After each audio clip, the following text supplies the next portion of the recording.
and welcome back to the Cover 3 podcast here on CBS Sports. That's Danny Cannell. That's Tom Fornelli. I'm Chip Patterson coming to you live at youtube.com/cover3 and everywhere you get your podcasts on demand. Thanks for hanging out. Smash that subscribe, smash that like, and come and join us in the chat, a.k.a. the Cover 3 Tailgate. It is a Thursday. That means we are getting interactive with the tailgate.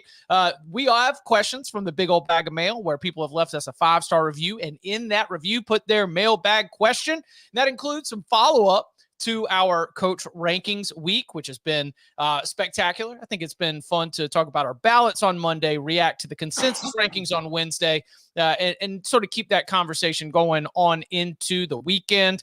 We also, of course, like every Thursday, like to reward those of you who jumped in and got the conversation going. So Richard said, curious where he got in and cracked one early, 8:24 a.m. Shout out to you, Richard.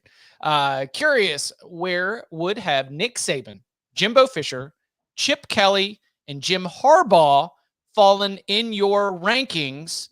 Also, who would be your highest ranked G5 coach? Let's start with the first part of the question. So we talked about the movement within the top 10, a lot of it influenced by the absence, specifically, I think, of a Nick Saban and a Jim Harbaugh.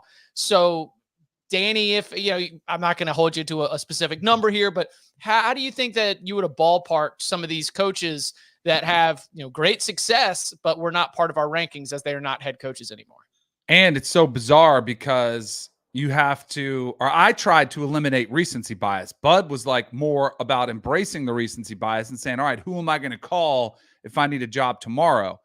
So if that was the criteria, I think you make a case for Kirby being number one still. But if Saban's there and you look at even taking last year's team to the playoff, I still think he's have to be one if he's active. He's got to be one. Kirby's two. I think Harbaugh would probably be three right there, or at least at the very least top five. The really fascinating ones are Jimbo and Chip, because Jimbo has really taken a pounding from his ranking, and it's been on a decline even before he was fired at Texas A&M. But, he still did win the title at Florida State. He helped build that program back up, was on Saban's staff at LSU, won a title there, get them close to the playoff. I know it was COVID season, but they were close. So I still think, without question, Jimbo's probably top 20-ish, still. And then Chip Kelly's another one that I'd probably put a little further back, but he's still, I think, should be, if he had stayed at UCLA, hadn't left, I still think he's a top 30 coach. Yeah, you can't. I don't think you can put him behind. Again, I have, as I've said all week, 68 coaches in this ranking. Are you on the north side or south side of the midpoint? I think Chip Kelly's probably the midpoint, and he would be the lowest that I would have of this group. Yeah, I'd have Saban at 1 because he did just beat Kirby a couple months ago, and he has more titles. I'd have Harbaugh at 3, and then I'd probably have Jimbo in that 20 to 25 range, and then Chip Kelly in that 30 to 35 range. You have to have Harbaugh ahead of Ryan Day. Yeah. Ryan Day, who was our consensus number 2, ahead of Dabo at number 3. I would go Saban, Kirby, Dabo, Harbaugh, Day, I think would be my top 5. Jimbo, he's got a title. He's a good recruiter. The only thing that hurts Jimbo, and this should hurt, this just defines a lot of coaches, but if you look at the success or lack thereof without Jameis, even offensive numbers, it's a different stratosphere that he was in as a coach. And that was when he won the title. He still did a good job with Jameis. He's a phenomenal talent, obviously, but you had him there in the program for a whole year. I was on that kick for a little while. The Jameis Winston, Johnny Manziel, we had Heisman Trophy winners that were winning it as a redshirt freshman. And I thought that the benefit of being able to be in the program, be on campus, was something that was going to play out moving forward. Sometimes it does, sometimes it doesn't. But maybe that's your Nico. That is your. We're going to see some quarterbacks that are going to be taken over this year where it might be a similar situation. Yeah, my top 5 with that group would be Saban, Kirby, Harbaugh, Dabo, and then Brian Kelly. All right, Tom, who would be your G5? That's easy because I already filled out a G5 ballot, so I know who the number one coach on my G5 ballot would be. I don't know if you guys filled them out. You guys maybe aren't real ones like I am, but I had Bronco Mendenhall as my number one coach in the G5, which I don't think is a surprise to anybody who has known me for a while. I'll go Chadwell. I was going to say Chadwell. Jeff Traylor's done a really good job, but longevity doesn't have quite as many years. There's some really good coaches at that level. I'll be honest here. So the Power Conference rankings is a little bit of like listen, everybody needs to do this. Everybody needs to fill it out. Everyone needs to turn it in. The Group of 5 rankings, which are going up on CBSSports.com, was given as an optional, an opt-in, opt-out type scenario.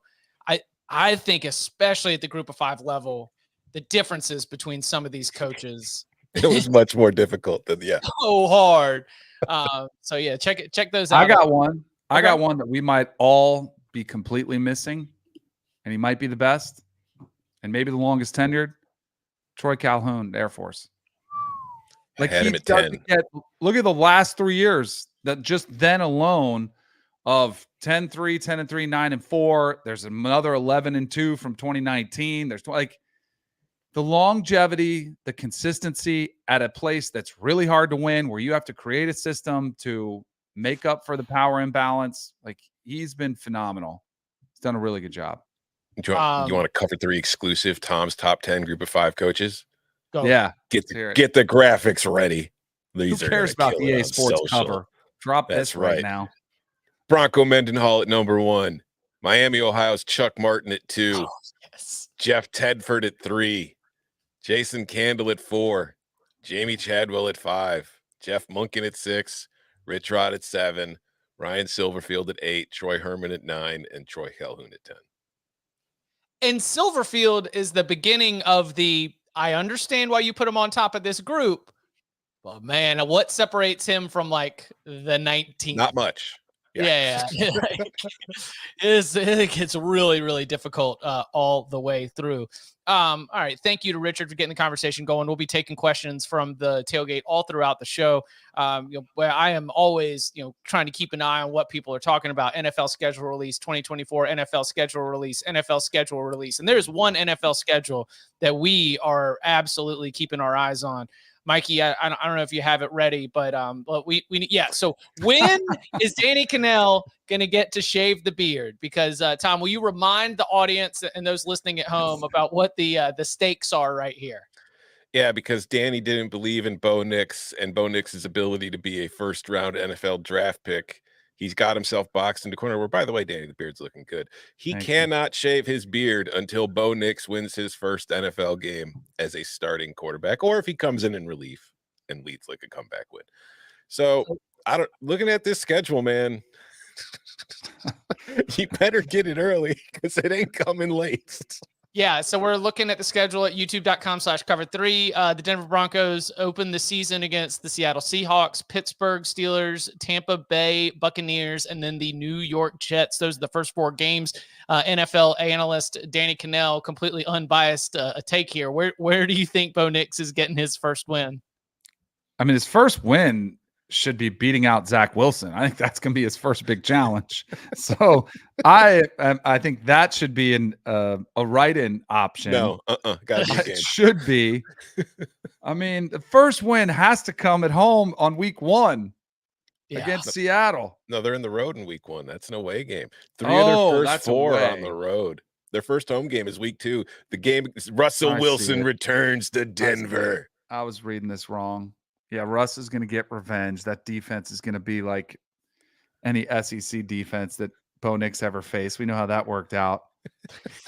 Except Tampa's pretty good. Oh, gosh. They don't come back. The Raiders, it's going to be October 6th. I mean, I think the latest you go is that Panthers game at the end of October. But what if, just bringing this up, what if TJ Watt kills Bo Nix? Then what do we do?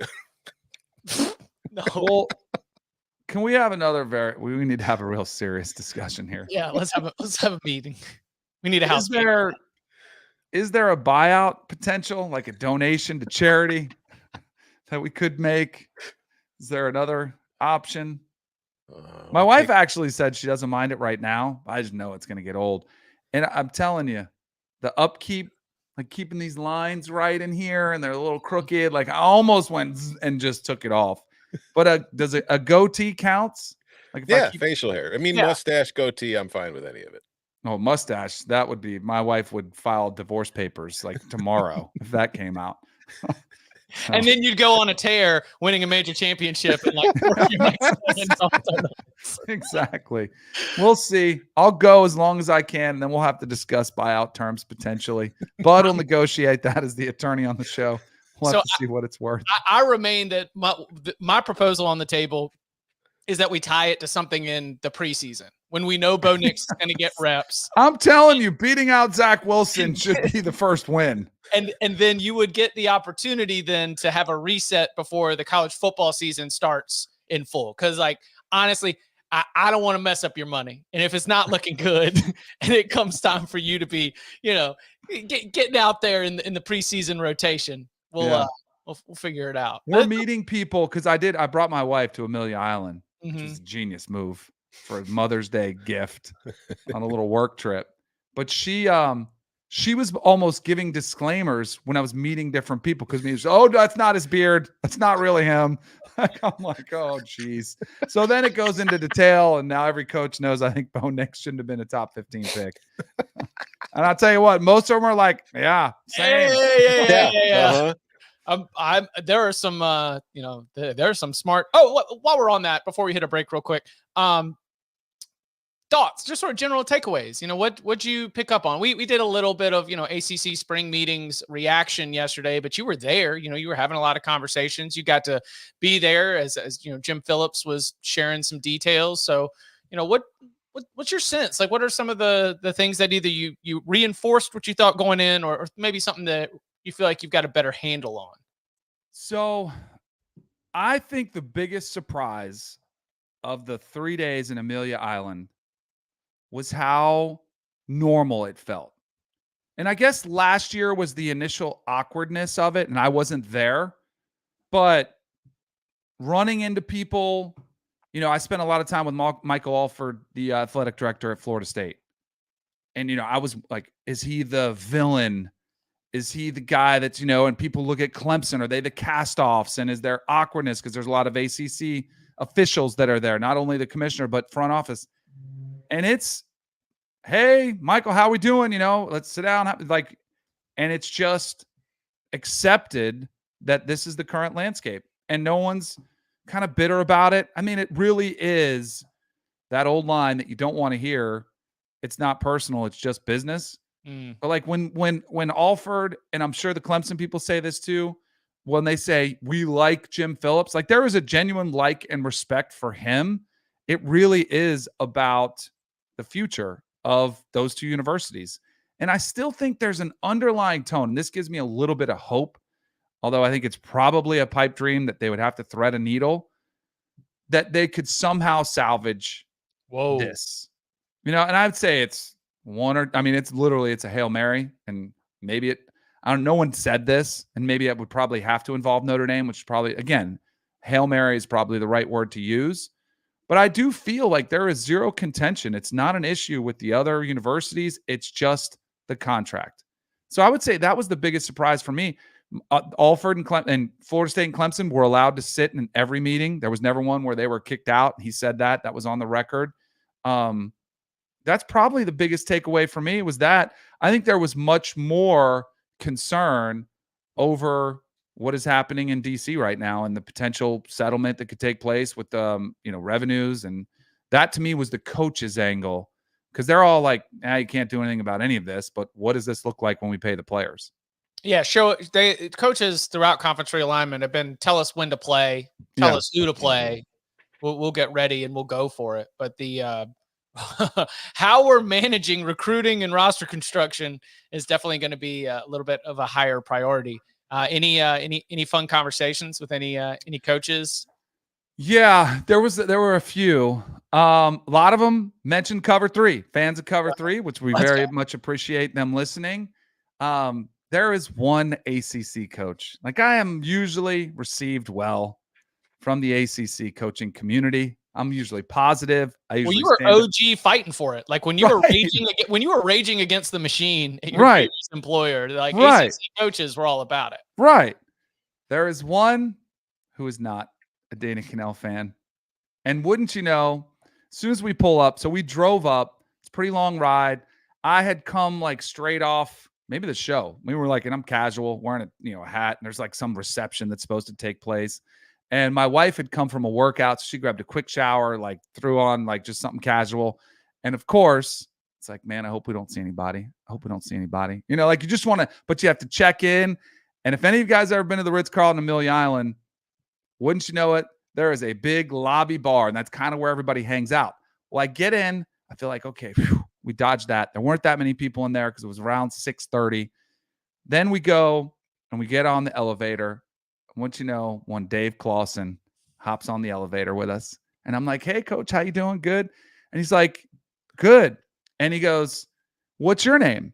Says to my wife. She said, Courtney. And he's peppering her with questions. Could not have been nicer.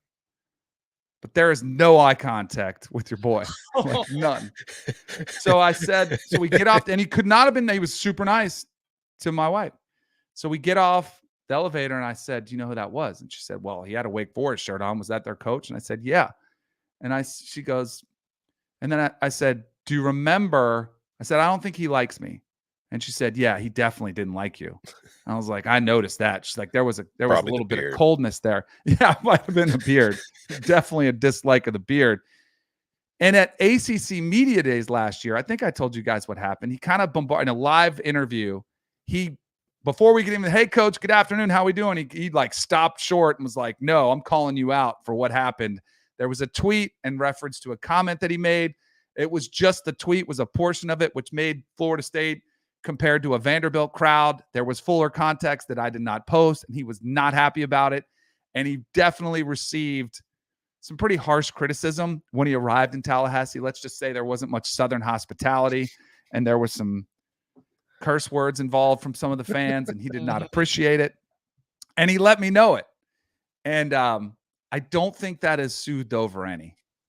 Yeah. So I'm going to have to do some damage control with Dave Clawson. And yet I have never said him. I think he's an incredible coach. Like I really do. I think he's done an amazing job at Wake Forest. It's been a real rough the last couple of years. But yeah, my wife definitely noticed that for sure. Saw Jeff Brom a couple times walking through. It was like we kept running into each other. And he was chuckling about that because we kept running into each other.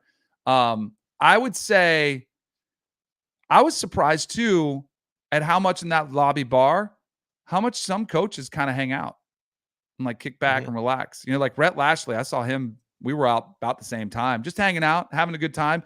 But some like Mike Norvell, not at the bar at all. Like, I don't think he drinks. I don't think he's just not about it, just not going to socialize. Some of them are very social, I mean, that's like ACC Media Days of years past, right? Like, remember when you'd be in Pinehurst in 2014 and like Paul Johnson has a cigar and everybody's just sort of like, hanging out. Holding court. Yeah, exactly. Some of the coaches. Yeah. The other thing, Mario Cristobal, I don't know if you guys have seen him in person lately, but he is a former offensive lineman. He keeps it tight. Like, he has lost a lot of weight.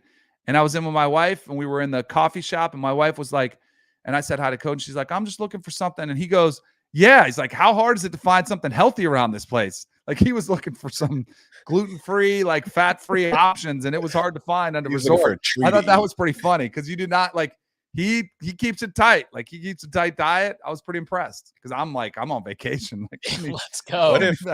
What if we let Dave Clawson decide how much and what charity? Oh man, I might be broke. He probably wouldn't let me out. I mean, he did. Sam Hartman had a glorious beard. I'm saying if we could squash that beef that way, Dave, you get to name the price and the charity if you forgive really Danny. I can imagine really expensive. I can imagine a sly smile on Dave Clawson's face. He's like, well, Danny, what were those career earnings? Yes, exactly. But he doesn't know about the day trading career. That's the issue. Like, you can Google all this online. It's very misleading. Very misleading. Oh man. All right.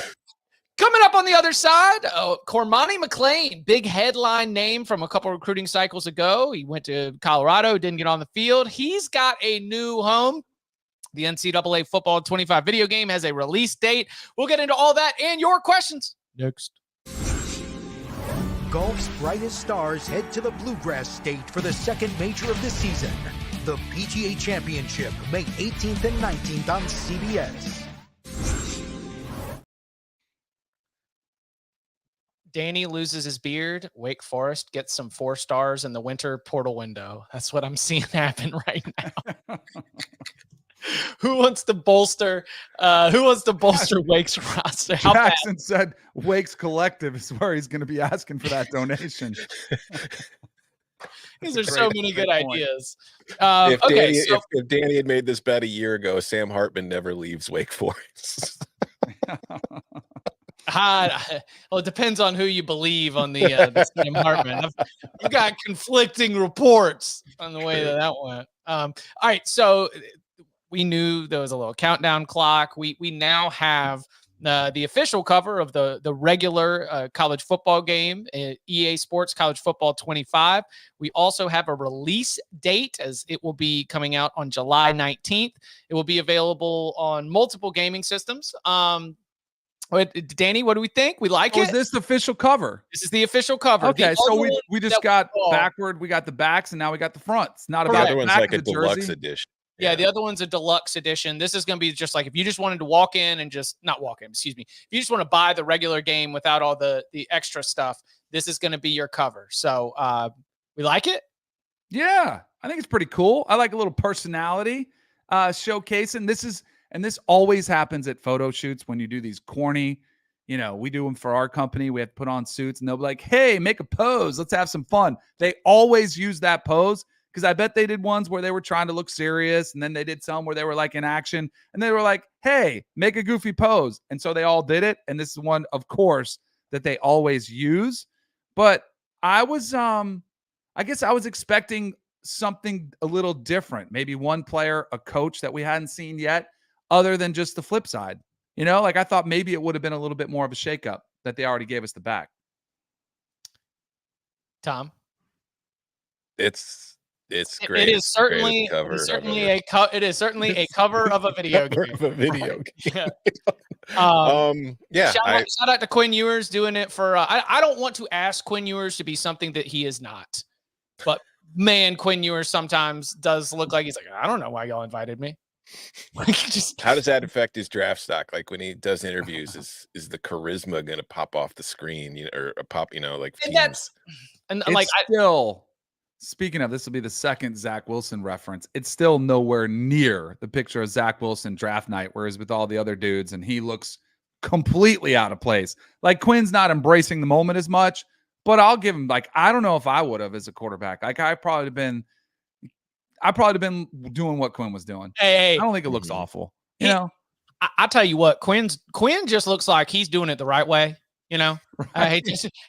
He understands that, as the leader of a football team, as the quarterback. I mean, you can play around as a running back or a cornerback, but the quarterback, no, he's doing it for everybody that's playing 5A, 6A ball down in the Lone Star State right now.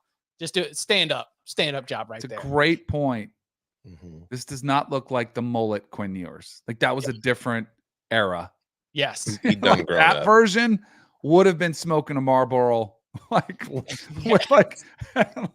And had on some Levi's, and I mean, he would have been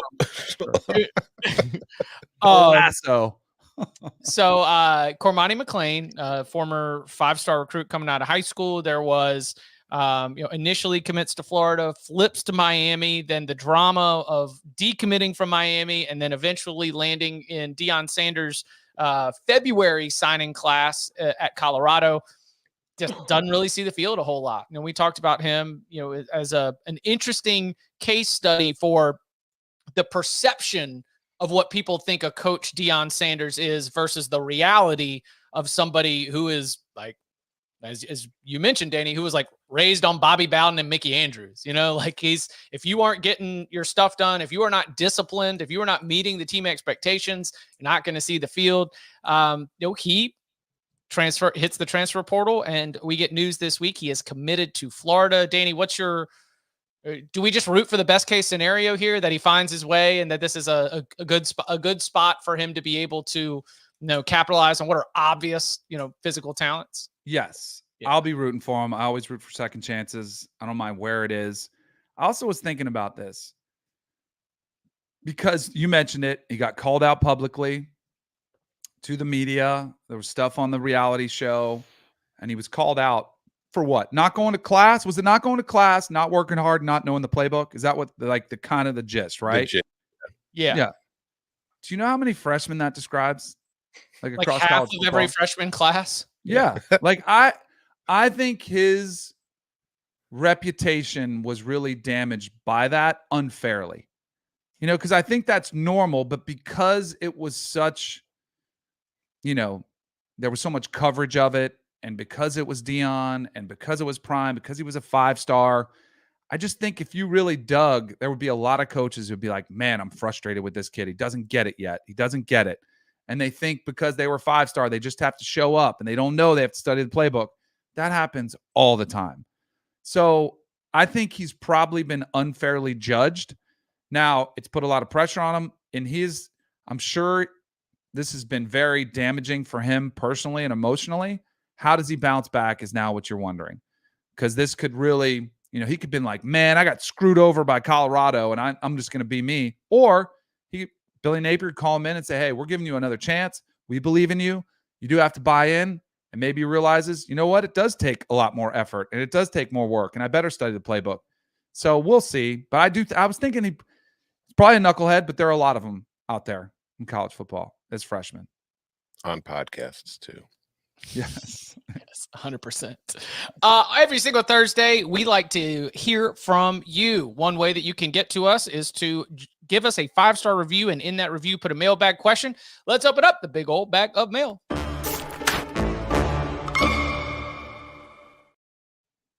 All right, this first question's been rattling around for a long time, so much so that it says, thanks for all the content. It's been fun to follow along the NC State run. So this is when Uncle Danny was still in full-fledged.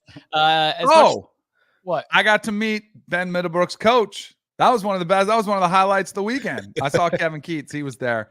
It was fun. I just had to interrupt because I got to see him. That was fun. Kevin is legitimately good people. Yes, really good people. I am not surprised that he was on. So a little nugget for you. So yeah. I saw him. I was excited because I didn't meet him. I met a couple of the players, but I never met Keats.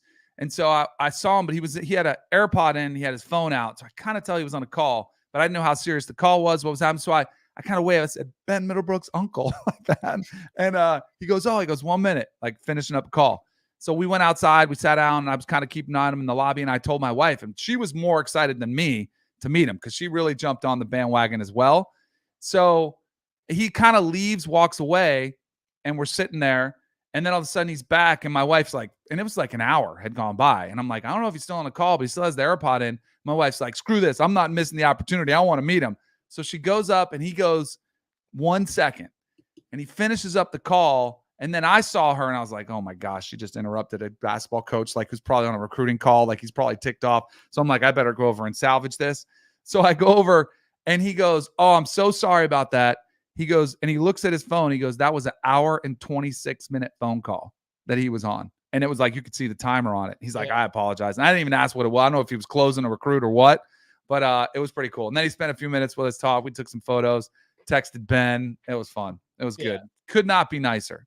And that's like, we don't need to take the Eye on College Basketball podcast, corner here, but like, that's right. I am not surprised that he is able to, in the modern portal era, be a people person, find pieces, put them together, and get them to gel. And that's what we've had with the last 2 NCAA tournament teams, because just good people. All right. So anyways, question, with all the new conference realignment coming up, we are going to be getting some new matchups. What are some of the new conference, big air quotes, rivalries that you are excited to see? And I've got this as a 2024 proposition, but if you've just in general got some matchups that you're excited to see, I think we'll take that as well. Really looking forward to the new rivalry between Texas and Texas A&M. That's pretty good.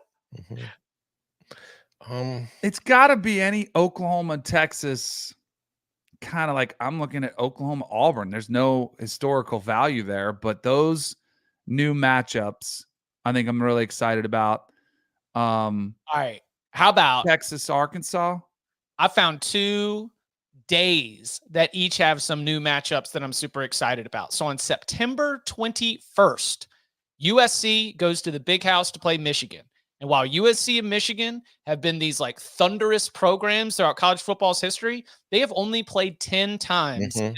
8 of them have been Rose Bowl games. They haven't played since the Rose Bowl at the end of the 2006 season.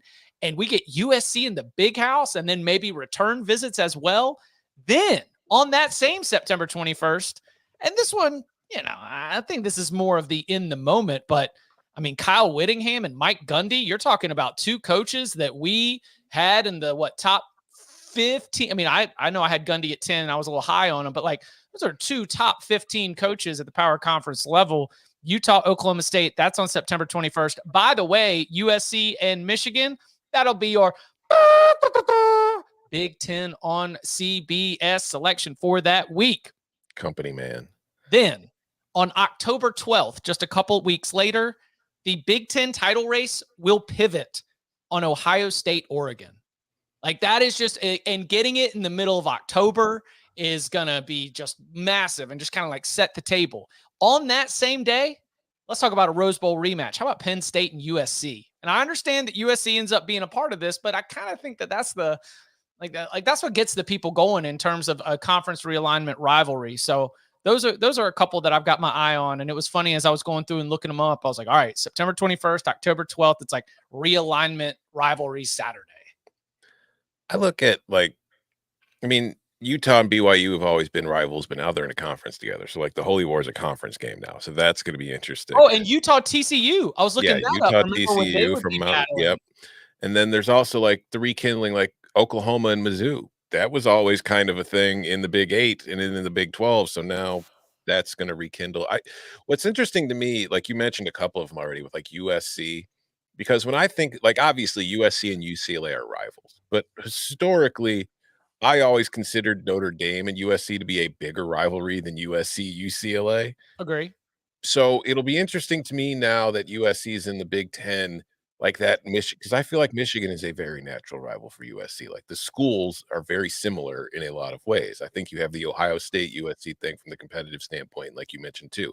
Oregon, Ohio State, those could be the 2 best teams in the league. And now, so it'll be interesting to see which ones form more to me. I don't know which ones right off the bat other than that I've mentioned, but I think we're going to see some really fun and new, like Danny mentioned, like Oklahoma Auburn is not something you would ever consider to be a rivalry, but that could develop into one. So it's going to be fun. All right, let's do this. Next question is going back to our coach rankings. Brendan writes in and says, hey guys, did Sherrone Moore get a boost over his other first-year coach colleagues due to his stretch as an interim head coach this year? Where do you have him overall? So yes. the final ranking was 53. Does that sound right, Tom? I think so. I'm not 100% sure. Hold on. I got to look this up because I didn't have this ready. And it was in the doc. 52. Sherrone Moore was at 53, or was he moved up? Okay, 52. Sorry. And let's see. Yeah. All right. So let's see. Where did you have him, Tom? I had him 59. And to answer the question, yes, because his other first-year coaching candidates, he is ahead of them. There are no other first-year coaches that I have ahead of Sherrone Moore, but I did give him bonus points. He beat Penn State and Michigan with national title college football playoff implications. Like 100%, you should get bonus points for that. Yeah, he did not throw a pass in the second half. That takes like you gotta have some big ones to do that. Like, I don't care. I'm not throwing it. Well, the offensive line coach also making that call is so much confidence in your ability to mash, or in his words, smash at the point of attack. So yeah, I am. I didn't take what he did last year and rocket him above even coaches that are sliding down, like I mentioned, like PJ Fleck, Justin Wilcox, Neil Brown, coaches that have been moving in the other direction on my own ballot. But is he ahead of his other peers? Yes. So yeah, I had Sherrone at 65 because my process is the same every year. The first time head coaches start at the bottom, but Sherrone got the bump over Fran Brown, Deshaun Foster, and Jeff Levy because he has won games. But like I wrote in the rankings, like Sherrone Moore has already beaten Penn State and Ohio State. And he did it within a few weeks of each other. There are plenty of coaches ranked ahead of them or ranked ahead of him that don't have 2 wins that big in their career. All right, let's go back to the tailgate. This one came from about 30 minutes before we got started. Eric jumped in and said, which program's reputation took the biggest hit after switching conferences and becoming more of a, quote, take the check, take the losses program? Yeah, I mean, you want me to jump in? What's the Jose Mourinho meme? I feel like if I say something, I will get in trouble. Isn't it UCLA? Oh, no. But is that really taking a hit, though? Like, no, which program took you think you're saying you think they will take the hit? Oh, is this like a? I'm thinking of the new teams. Is this question more aimed at programs that already have moved? If that's the case, I'd say Nebraska by far. Or Miami. Yeah, that's just so long ago. It's like I feel like Miami's just Miami now. It is. They still have that brand, though. I think these people still look at them and are kind of intimidated. I mean, they haven't done anything, but I still think they get a respect. I mean, they're still going to be. I mean, their win total is 9.5. But I agree with why you would say that, because it's like they came in at the peak and they have not gotten back, and it drops, and it's not as though I can't say that they. If they had held up their end of the bargain, we might not be talking about all this conference realignment with the ACC right now. I agree. I still think it's Nebraska. What Nebraska about went for competing for conference titles and national titles too. Hey, hopefully we can get to a bowl game this year. What about Maryland? Did Maryland really have a rep in the ACC? They would come. Maryland would pop. Maryland would pop and be competing in that. They'd be in the ACC title race in November every couple years. Shout out to Torrey Smith. You'd have some squads. Hold on a second. I'm going to look at something real quick here. I want to see what Maryland's best season was. They're from 2001 to 2003. They were pretty solid for 3 years. But then after that, it was 5-6, 5-6, 9-4, 6-7, 8-5, 2-10, 9-4, 2-10, 4-8. I don't know if I would agree with Maryland. I think they had 3 good years in their entire history. It's interesting. Texas A&M and Missouri both hit the SEC and won. Yeah, Missouri stepped in at the very right time in the SEC East because there was no dominant power. And they're like, all right, cool. We've got things humming. We'll take over for a bit. Yeah, 100%. All right. This is, it's so funny. There's questions that I want to be able to hit. And there's questions that you want to be able to put in the headline. And sometimes I want to be able to convey information to everybody, which is why I didn't know if everybody in college football would understand what's going on if I had said, come hang out for a mailbag where we'll discuss who is the greatest Jag plus quarterback of all time. I didn't want to leave it, have you think anything else, but you're here, you're listening, you're in the tailgate. So coming up on the other side, who is the greatest Jag plus quarterback of all time? We'll get into that and more next. The PBR World Finals continue Saturday on CBS Sports Network. Time to get up now. All right, so James jumped in about 2 weeks ago. And he didn't even give us the flowers, but that's okay because it's such a good topic that I'm not even going to need that. Mailbag, all caps, 5 stars. Who is the greatest Jag plus quarterback of caps lock all time? One name popped to my mind very quickly, and we were just talking about his school a minute ago. Ken Dorsey is the greatest Jag plus quarterback of all time, in that he was on great teams, and he was a good player on great teams, but nobody ever looked at those Miami teams and said Ken Dorsey is the reason they are winning every single game. I had a different player. I thought you were going because we had mentioned the school. I'm probably going to tick off some people if I say this. I don't want to insult him. But if you win a Heisman Trophy, I mean, didn't that qualify you as one of the greatest Jag pluses of all time? And there are a couple. There's not just one. But Eric Crouch, who does not even get – I'm looking at a Wikipedia list of Heisman Trophy winners. They don't even give him a photo. Like everybody else has a photo. It's like anonymous. They don't even they didn't want to give him a photo. You guys tell me, because at the time, I was probably struggling, just trying to survive to make a roster. I did not watch a lot of college football. Passing numbers weren't great. Played in a great system. Won a Heisman Trophy as what I would describe as a Jag running plus. back. He was a running back. That's the thing, though. Like that Nebraska offense, it was like they were running backs at QB. They weren't throwing the ball. You still had to make good decisions. Yeah, but I mean, if just looking at the Nebraska lineage, it's like if you compare Tommy Frazier to Eric Crouch, I don't think they were the same thing. Like Right. I think Tommy Frazier was transcendent as in Yes. that offense, whereas I do agree. I think there was some Jag plus to Eric Crouch in that offense. And he's my guy. I like him. And he had a ton of success. But I think Gino Torretta, too, would fall in that category. Now, he put up big numbers. It's because some people are putting in there Cannell. And I would submit myself as a Jag plus. But I didn't win a Heisman. Didn't win a national championship. So I think there's better Jag pluses than myself. All right, what about McElroy and McCarron? Not as bad as Coker. Yeah. Coker would be a better. Was Coker even a Jag plus? Oof. Like Coker was maybe more of a Jag. That's the thing is I think about McCarron and McElroy. Coker was bigger. Like he was more of like I'm a quarterback. I think about McElroy and McCarron as making the right play at the right time. Was it McCarron who had the little like dump pass to TJ Yeldon in that Alabama LSU game where it was like just the perfect screen call? You wait just long enough that the defenders slip over.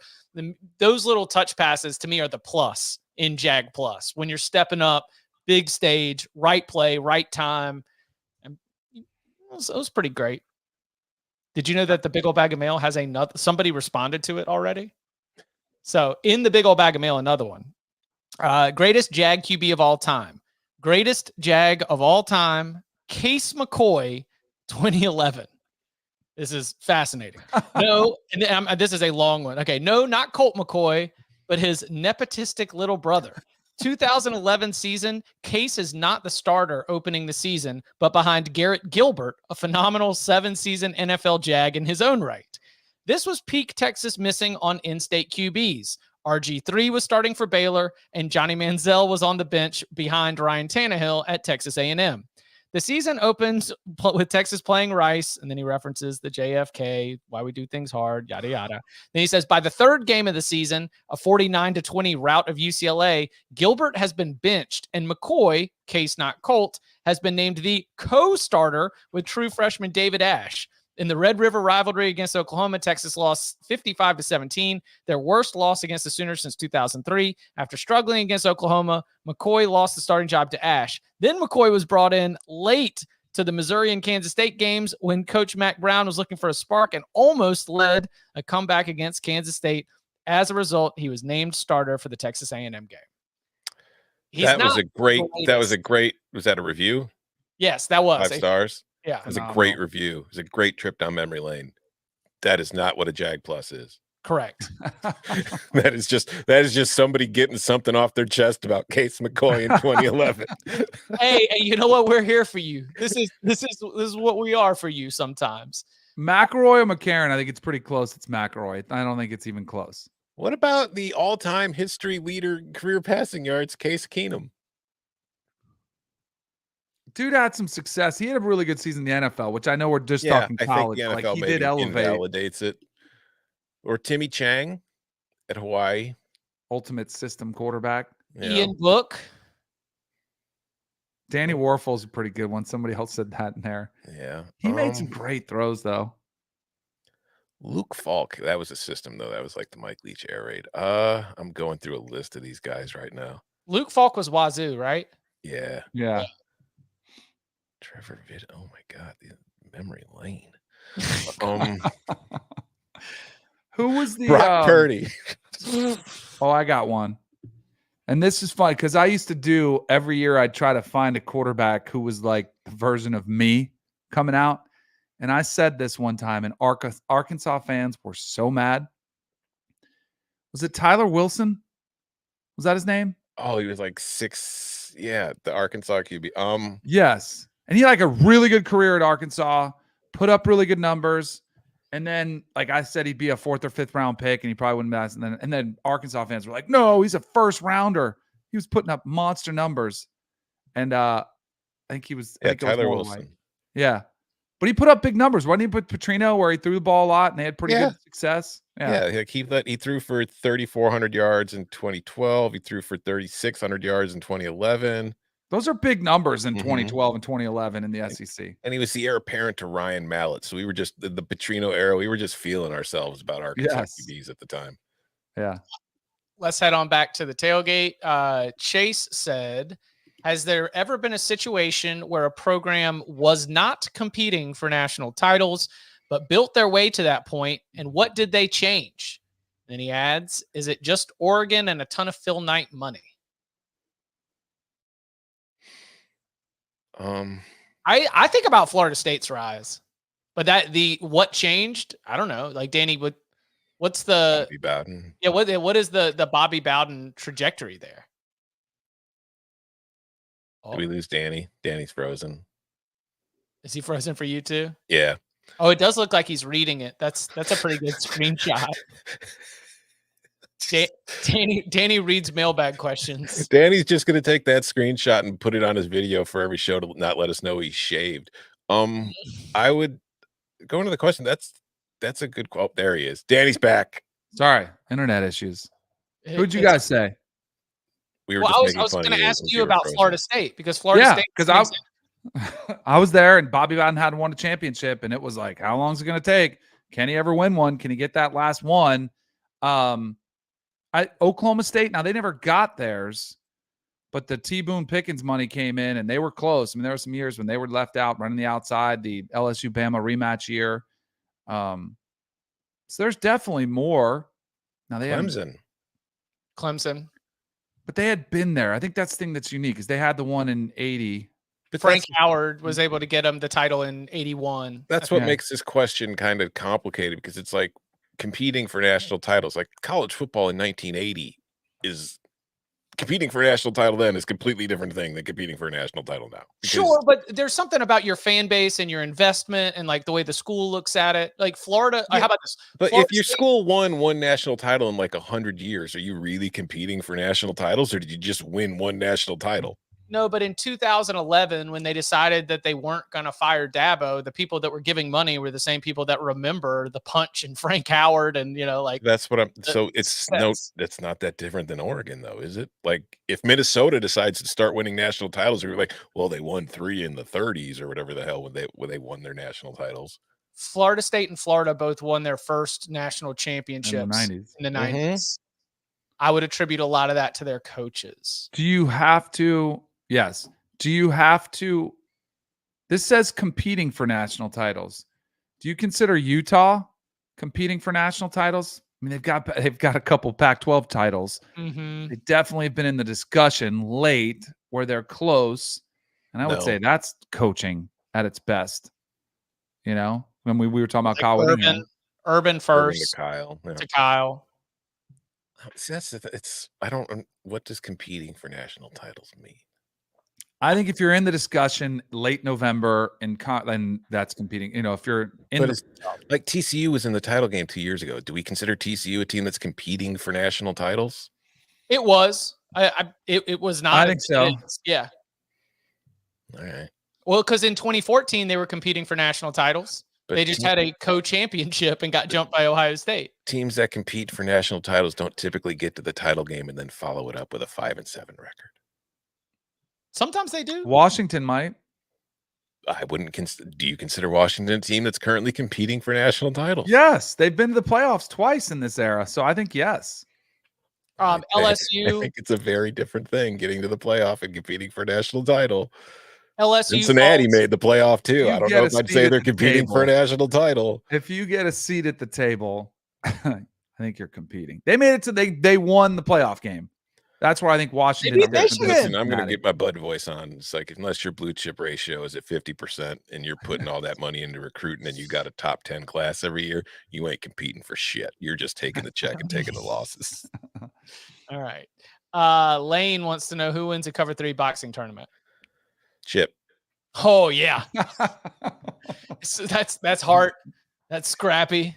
It's never say die. That'd be an interesting. But Tom would probably be favored. I don't know. Bud's pretty thick. I'm getting I would old. go Bud. I got reach. I think Bud could take us. Yeah, he gets angry too. Mm-hmm. I saw a buddy of his who said at Amelia Island, he's like, "Hey, listen to Cover 3 on Buddies with Bud back at Florida State." He's like, "Man, it's like we played softball together." He's like, "You should have seen how serious he took it." And I was like, "I'm not surprised at all. That's the least surprising thing I've ever heard." Plus, Bud is still like lifting. Yeah. You know what I mean? It's like, I'm just trying to I'm just trying to keep the ability to move around without hurting myself. Bud's out here like lifting. Yeah, we're looking for functional strength for the tasks that we need to do. Mm-hmm. And I'm all about flexibility for golf right now. I'm just trying to add distance to my drives. That's all I care about. Ball speed, baby.